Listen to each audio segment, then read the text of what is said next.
Hey guys, this is part 7 in my 10-part series of cold calling.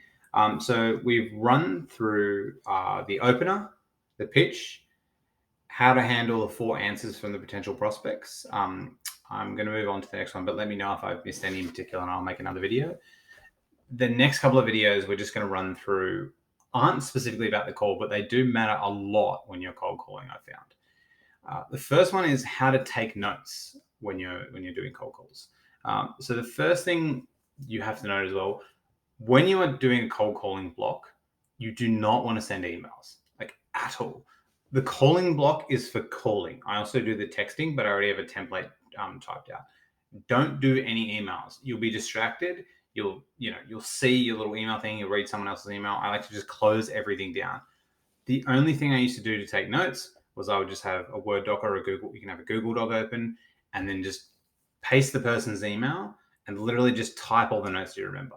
Anything when you're on the call, just type away. It can just be all mumbo jumbo. It doesn't really matter. But make sure you don't send any emails. I didn't even like to type any notes in the CRM. I found that distracting. I prefer to just call down the lead list. But it's because all you need is the email, because you can just look it up in the CRM later anyway, and just type away as many notes as you want.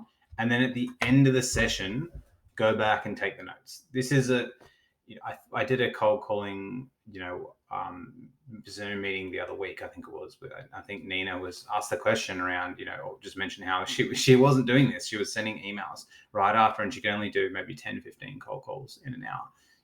You should be able to, even without a power dialer, depending on the talk time, you can make 25, 30, 35, sometimes 40 cold calls in an hour.